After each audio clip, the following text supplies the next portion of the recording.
Сайн байна уу? Эрүүл мэндэд анхаардаг та бүхэндээ энэ өдрийн мэнд хүргэе. Өнөөдрийн видеогоор бид дэлхийд алдартай доктор Berg-ийн зөвлөгөөнүүдээс манай монголчуудад хамгийн түгээмэл тохиолддог эрүүл мэндийн асуудлуудыг төвөрлөн хүргэж байна. Эхлээс өмнө нэгэн чухал санамжийг хүргэе. Энэхүү бичлэн зөвхөн мэдээлэл өгөх зорилготой бөгөөд шууд дагаж мөрдөх эмчилгээний заавар биш юм. Хэрэв танд ямар нэгэн зовир илэрч байгаа бол заавал мэргэжлийн эмчит хандаж, шинжилгээ өгч, оншоо зөв тогтоолгохыг анхааруулж байна. Одоо хамтдаа доктор Бергийн гаргасан 7 том алдаатай танилццгаая. Харин та бүхнийг түүний алдаанаас суралцаж, олон жилийн зовлон зүтгүүрээс өөрийгөө хамгаалаасай гэж хүсэж байна. 1. Өдөрт хэдэн 10 төрлийн витамин бэлтгэлүүдийг сав саваар нь хэрэглэдэг байдал. Архаг ядаргаа, нойргүйдэл, үе мөчний өвчин гээд олон асуудалтай хүмүүс ийм өөхийн оронд байгалийн аргаар өөрийгөө эмчлэх гэж оролцсон нь тэр. Гэвч хооллолт муу байвал ямар ч витамин уугаад нэмэргүй байдаг. Цагаан хоолтой хүмүүс бас уургийг зөвхөн ургамлаас авах гэж оролддог байсан нь тэднийг хизээж цавтгалан эрч хүчтэй байлгаж чадаагүй. Зөв зам нь бол өдрийг амтны гарагтай уургаар эхлэх ёстой байсан юм. Бие махбодын нөхөн түлжилтэд уураг маш чухал. Мөн эрч хүчээ нүүрс уснаас биш, эрүүл өөх тосноос авах нь хамгийн зөв сонголт байдаг. 2. Буруу детокс буюу хоргоожуулах хөтөлбөрүүд. Хоргоожуулах нэрээр хүмүүс биеийнхээ бүх ашигтай бактери, электролитүүдийг уваагаад гаргацдаг. Алюминий шүүс, нимбэг, чили чинжүү, агч модны сироптай Master Cleanse зэрэг детоксуудыг уух зүйлдээ хийдэг байсан нь маш том алдаа. Эдгээр нь сахар ихтэй тул бие махбод өөхөө шатаах кетоз горимж шилжих боломжгүй болгож хүмүүсийг үргэлж өсөж ядардаг болгодог байна. Хамгийн аимшигтай жишээ. Нэг хүн цөсөө цэвэрлэх гэж 350 мл орчим олеовын тосыг манжингийн капсултай цугуусан юм. Тэр их тос түүний улаан хоолойд царцаж тэр бараг л өөхөх шахсан байдаг. Зөв зам нь юу вэ гэвэл хит туйширсан детокс биш, харин амтны уураг, хүнсний ногоо, пробиотик, бяцлаг зэргээр багтаасан зөв хоололт л бүх асуудлыг шийдэх байсан. 3 дахь алдаа. Залуусын дунд. Сургуулаа төгсөөд эрүүл хооллоно гэж хойшлуулсан тохиолдол их байдаг. Ихэнх залуучууд миний санхүү муу, мөнгөгүй гэх шалтгаанаар нүүрс ус, тэр нь бол хямд гурлан бүтээгдэхүүн болон маш хүчтэй кофегоор өдрийг гол зогоох явдал их байдаг да.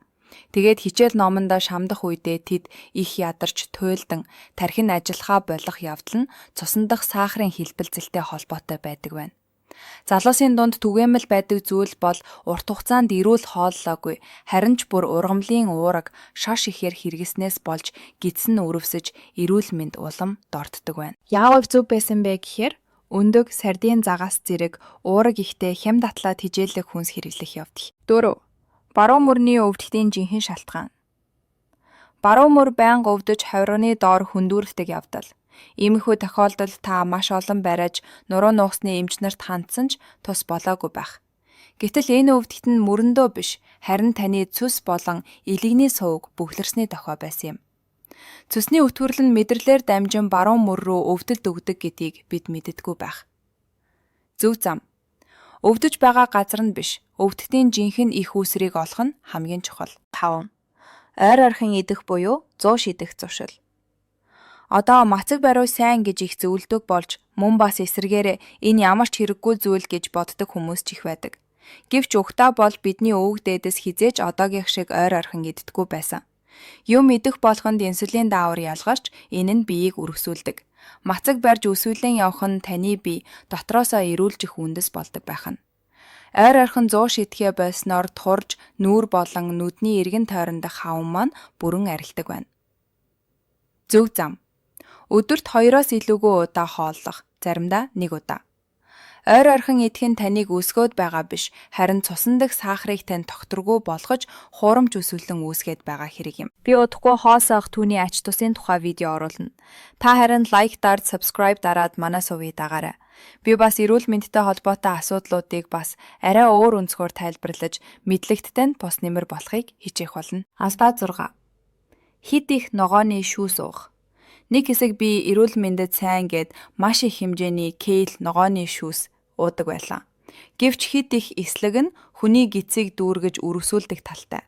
Мөн кейлийг амттай болгох гэж хам боргоцоо нэрс зэрэг жимс нэмдэг байсан нь сахар их хэсгэх сөрөг талтай байдаг. Зөв зам. Хүсний ногоог зохистой хэмжээгээр хэрэглэх хэрэгтэй. Өглөөний цайндаа жимстэй ногооны шүүс биш, харин уур гихтэй хоол идэх нь өдрийн турш чихэр идэх хүслийг дарж эрч хүч өгдөг. 7 дахь алдаа. Магнийн дутагдал. Ихэнх хүмүүс буурны чулуутай босохдоо магнийн дутагдалд орсноо мэддэггүй. Магний нь бууранд чулуу үүсгэхээс сэргийлдэг гол эрдээс юм. Мөн бучин байнга татаж, шүрмэс татах нь магнийн дутагдлын тод шинж юм. Бидний уудаг крантны усанд магний маш бага байдаг болсон нь энэ дутагдлын нэг том шалтгаан юм. Яах ёстой вэ гэхээр магний болон витамин D-г нөхөж авах нь таны нойргуудал, ядаргаа, бочингийн спазм болон бөөрийн чулуунаас сэргийлэх хамгийн том туслагч байх болно. Эцэст нь хэлэхэд эдгээр ардааг битгий давтаарай. Та 40-аас дээш настайч 18-тай юм шиг эрч хүчтэй байхыг хүсэж байгаа бол өдөр тутмын зүү дийлэмтэй байгаарай. Эрүүл мэндийнхээ төлөө өөрчлөлтийг яг одооноос эхлээрэй.